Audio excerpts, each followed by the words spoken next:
आज हम कक्षा 12वीं रसायन शास्त्र के इकाई 4 और ये है रासायनिक बल गतिकी केमिकल काइनेटिक्स। इसके पिछले पीरियड में आपको बताया गया है कि रासायनिक अभिक्रिया करने की दर अलग अलग होती है और उसको हम 3 वर्गों में अध्ययन कर चुके हैं। वे अभिक्रियाएं जो अत्यंत फास्ट होती हैं, जिसको अभिक्रिया होने में माइक्रो या पिको सेकंड लगते हैं, वे अत्यंत तीव्र गति से होने वाली अभिक्रिया है। उसका हम निर्धारण नहीं कर सकते। दूसरी अभिक्रिया जो एकदम धीमी गति से संपन्न होता है, जैसे लोहे का जंग लगना, ये भी अत्यंत धीमी गति से होता है और इसको सालों वर्ष लग जाते हैं अभिक्रिया होने में, तो इसका भी हम दर का निर्धारण नहीं कर सकते। अब तीसरी प्रकार की जो अभिक्रियाएं हैं, जो सामान्य अभिक्रियाएं या धीमी गति से होने वाली क्रियाएं कहलाते हैं, ऐसे अभिक्रियाओं में भाग लेने वाले अणु, परमाणु या आयनों की संख्या को हम अभिक्रिया की आणविकता या फिर मोलैरिटी ऑफ रिएक्शन कहते हैं। तो मोलैरिटी ऑफ रिएक्शन परिभाषा है, अभिक्रियाएं एक या एक से अधिक पदों में संपन्न होता है, तो उन पदों को जिसमें अभिक्रियाएं धीमी गति से होता है, जिस पदों को हम धीमी गति से होने वाले पदों को हम दर निर्धारण पद कहते हैं, और दर निर्धारण पद में भाग लेने वाले अणु, परमाणु या आयनों की संख्या को अभिक्रिया की आणविकता या मोलैरिटी ऑफ रिएक्शन कहलाते हैं।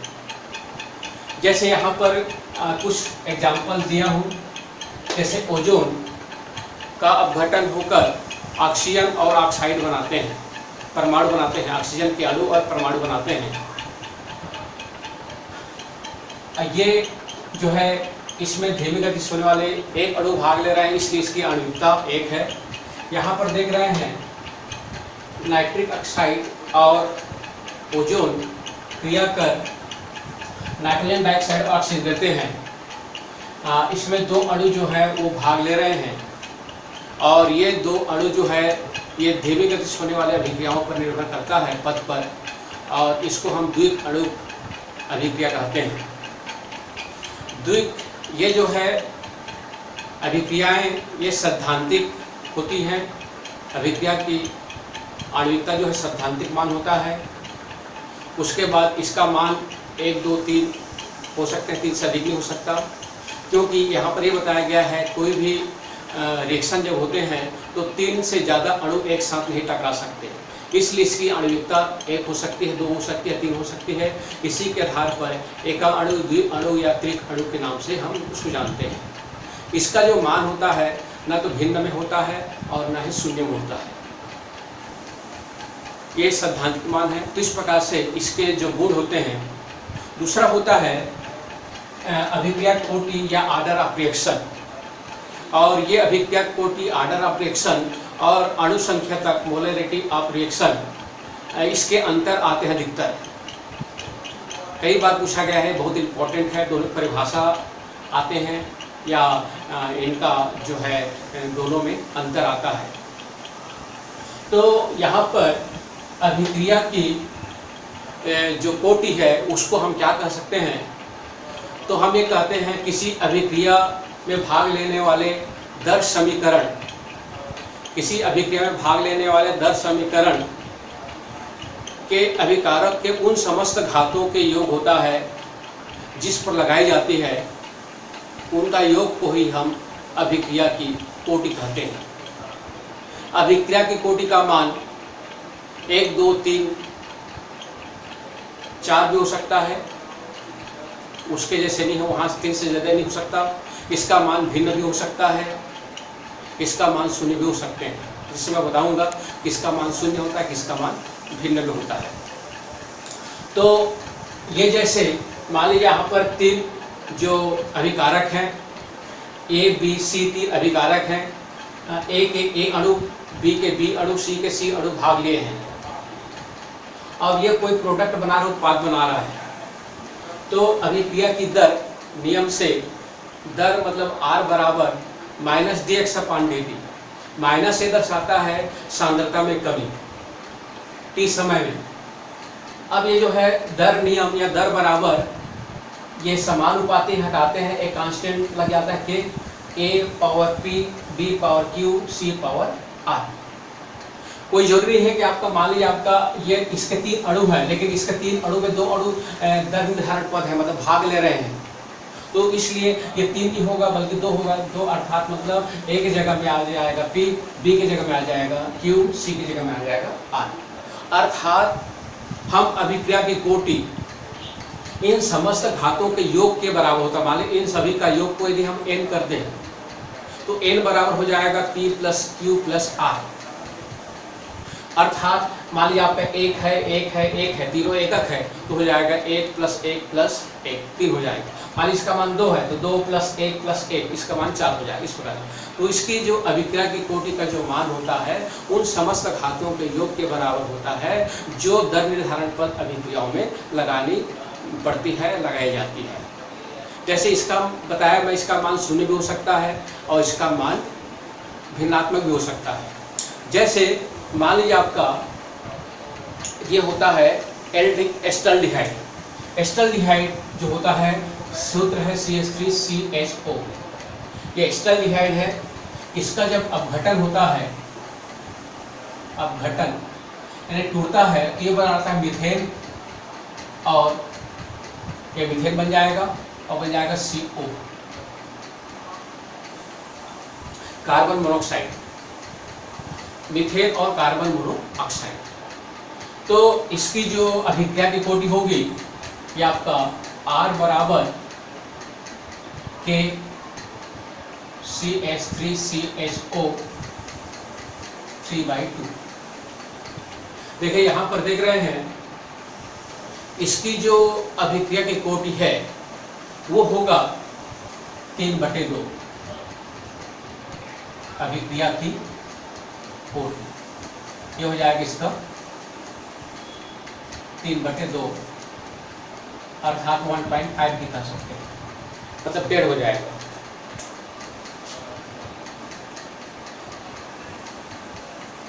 तो ये हो गया इस प्रकार के जो अभिक्रियाएं हैं। जैसे बताया एस्टल्डिहाइड का जब अपघटन होता है, ये अभिक्रिया की कोटि इसका हो जाता है 1.5। इसी प्रकार से अभिक्रिया की कोटि का मान 0 भी होता है। जैसे मान लीजिए अमोनिया का अपघटन, अमोनिया NH3 ट्वाइस क्रिया करके बनाता है H2 और N2, और ये हो जाएगा K बराबर NH3 और यहाँ पर 0। यहाँ देख रहे हैं 2 मोल है, लेकिन इसकी सांद्रता इस पर निर्भर नहीं करती, यहाँ 0 हो जाता है। इसका मतलब ये हुआ कि यदि किसी अभिक्रिया की सांद्रता, यदि किसी अभिक्रिया की सांद्रता उसकी अभिक्रिया की दर पर निर्भरता नहीं करता, ऐसे अभिक्रियाओं को हम शून्य कोटि अभिक्रिया कहते हैं। तो यहाँ पर देख रहे हैं अभिक्रिया की दर R बराबर के NH3, ये हो जाएगा 0। तो 0 मतलब ऐसे अभिक्रिया को हम कहते हैं शून्य कोटि अभिक्रिया, और इस प्रकार की अभिक्रिया में सांद्रता पर कोई प्रभाव नहीं पड़ेगा। अभिक्रिया की दर जैसे इसकी सांद्रता बढ़ाएं या घटाएं, अभिक्रिया की दर वही रहती है, कांस्टेंट रहती है, जिस पर कोई प्रभाव नहीं पड़ता। ऐसे अभिक्रियाओं को हम शून्य कोटि अभिक्रिया के नाम से जानते हैं। एक और होता है छद्म प्रथम कोटि अभिक्रिया या छद्म एका अणु अभिक्रिया। छद्म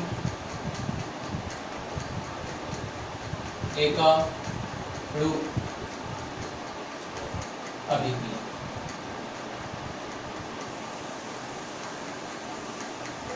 छद्म या इसको हम आभासी भी बोल देते हैं, आभासी। छद्म या आभासी एक अणु अभिक्रिया। तो ऐसे अभिक्रियाएं होती हैं जिनकी सांद्रता अभिकारक के कुछ अणुओं पर निर्भर करता है। जैसे मान लीजिए आपका हम लें एस्टर का जल अपघटन। तो एस्टर का जल अपघटन ये है CH3COO C2H5 जल अपघटन H2O अम्ल की उपस्थिति में, और ये बनाता है CH3COOH प्लस C2H5OH, एसिटिक अम्ल और अल्कोहल देता है, एथिल अल्कोहल। तो यहाँ पर हम देख रहे हैं इसके दो अणु भाग ले रहे हैं, ये एस्टर के और एक इसके। तो ये हो जाएगा R बराबर के CH3COO C2H5 के घात कुछ नहीं होता, एक है यहाँ पर, और H2O ये आपका 0 लिख देता हूँ। अब देखिए यहाँ पर क्या हो रहा है, एस्टर का जो जल अपघटन है, छद्म मतलब धोखा।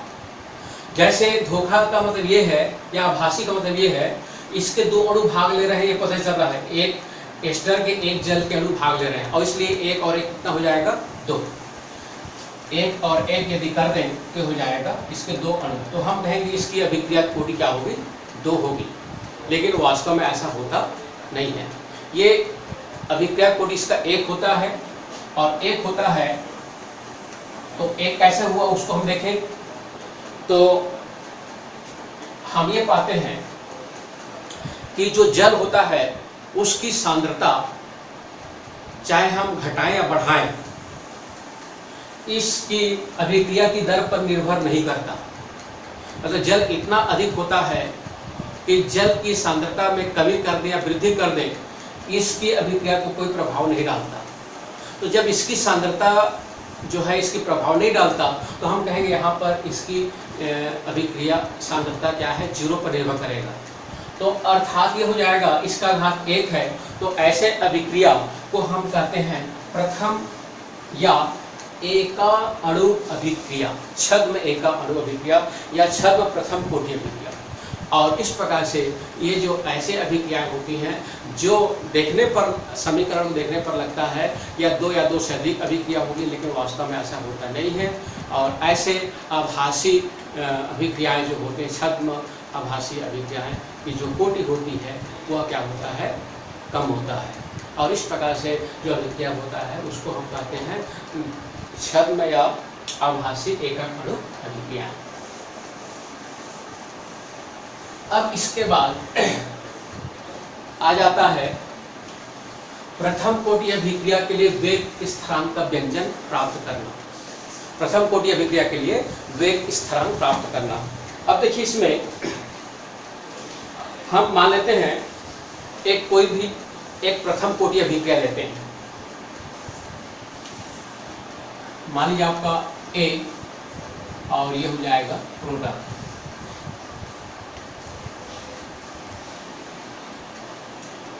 यहाँ पर देख रहे हैं ये जो अभिकारक है वो प्रथम कोटि का है,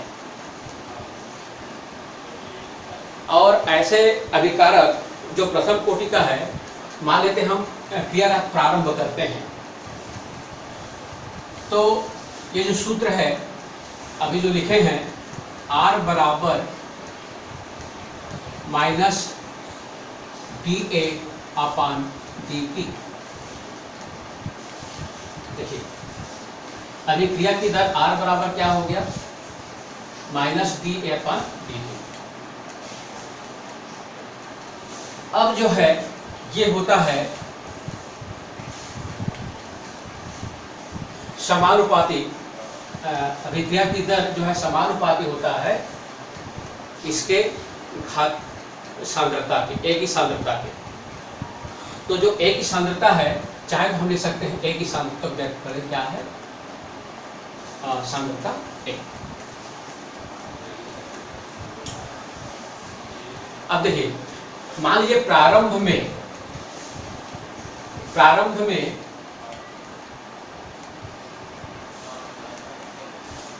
मान लीजिए A अणु लिए या A मोल पदार्थ लिए, A मोल पदार्थ,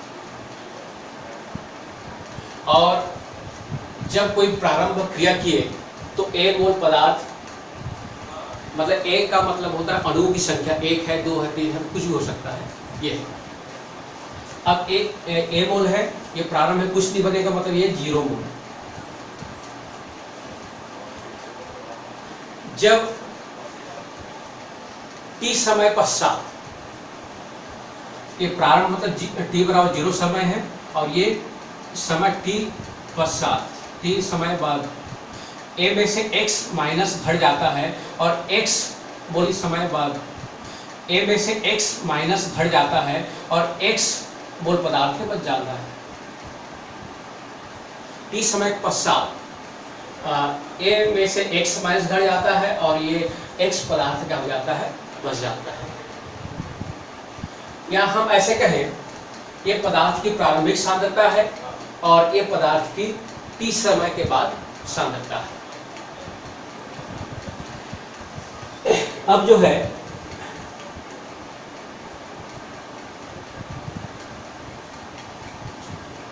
अब प्रारंभिक सांद्रता जो है हम इसको लें तो यहां हो जाएगा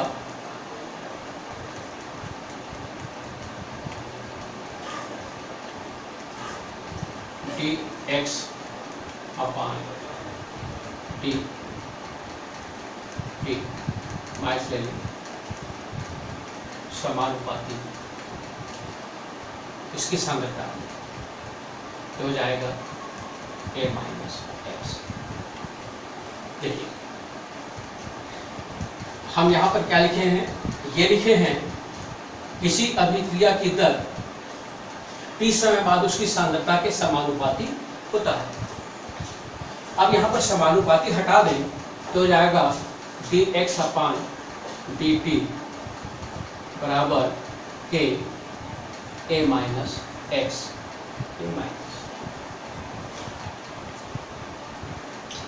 इतना हो गया। अब क्या करें, समानता लाने के लिए dt को इधर गुणा कर दें और a माइनस एक्स को यहाँ कर दें। ये हो जाएगा minus dx upon a minus x,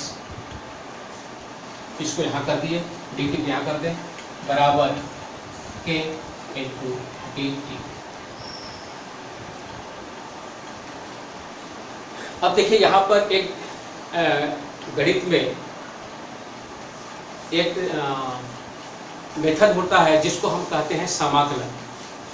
समाकलन का मतलब होता है, मान लीजिए बहुत सारे आंकड़े हैं, उस आंकड़ों में से एक छोटे से आंकड़े को लेकर हम उस पूरे पर निष्कर्ष में पहुँचे।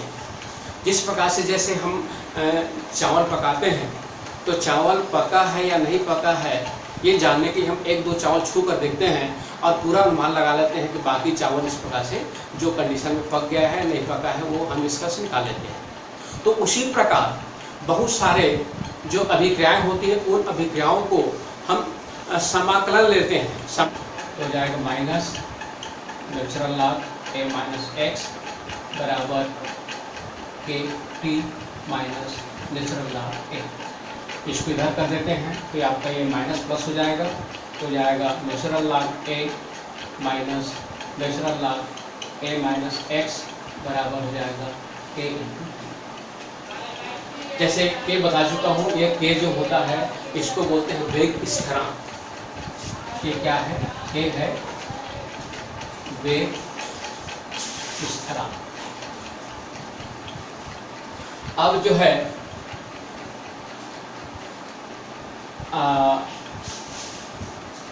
लॉग नियम में जो माइनस होता है वो नीचे आ जाएगा, तो हो जाएगा नेचुरल लॉग a बटे a माइनस एक्स बराबर के टी। यहाँ पर ये जो माइनस है नीचे करेंगे तो हो जाएगा आपका ये प्लस हो जाएगा और ये हो जाएगा नेचुरल लॉग a बटे a माइनस एक्स।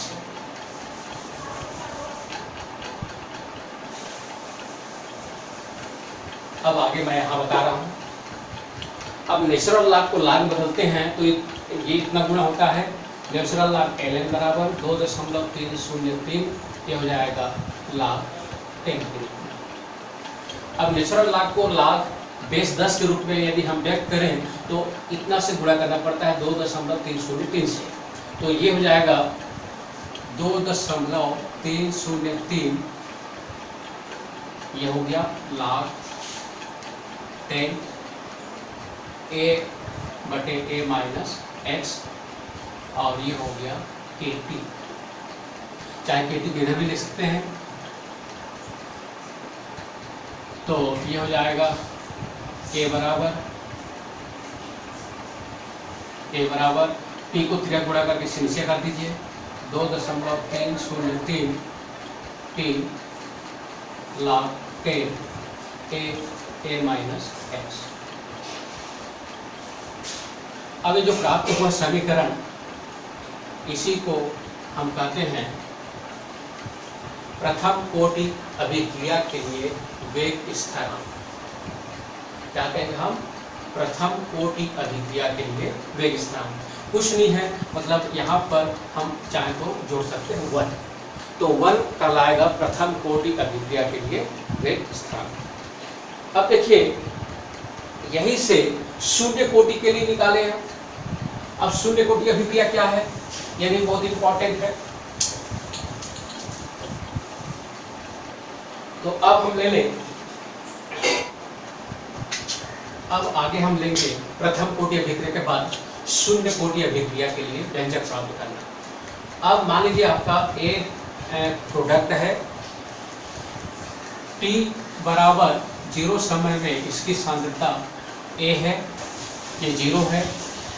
t समय बाद सांद्रता a माइनस x, और ये है x। अब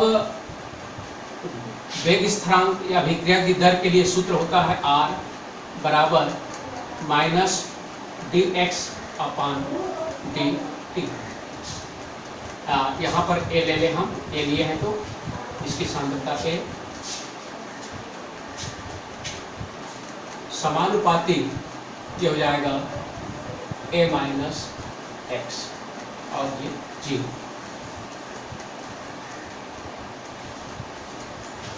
अब करें तो हो जाएगा dx बराबर k इंटू dt। आप क्या करते हैं, संपूर्ण अभिक्रिया का समाकलन कर दें, तो dx का हो जाएगा x, एक k कांस्टेंट बाहर आ जाएगा, बराबर k कांस्टेंट बाहर आ गया, और dt का हो गया t, प्लस कांस्टेंट जोड़ देंगे c। अब मान लीजिए प्रारंभिक सांद्रता t बराबर 0 समय है, तो x की प्रारंभिक सांद्रता क्या होगी? 0 होगी।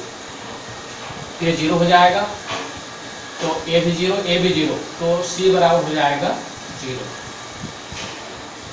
तो c का मान यहाँ रख दें समीकरण 1 में, तो x बराबर kt प्लस हो जाएगा 0, तो k बराबर हो जाएगा, या k0 बराबर हो जाएगा x अपान t। अब यहाँ पर देखें k0, इसी को हम कहते हैं शून्य कोटि अभिक्रिया, और शून्य कोटि अभिक्रिया के लिए व्यंजक प्राप्त हो गया x अपान t। अब यदि हम इसकी इकाई निकालें, तो इसकी इकाई होगी, सांद्रता की इकाई होगी मोल प्रति लीटर, और समय की इकाई होगी सेकेंड। इसको हम लिख सकते हैं मोल प्रति लीटर प्रति सेकेंड। और इस प्रकार से हम किसी अभिक्रिया की कोटि का निर्धारण कर सकते हैं।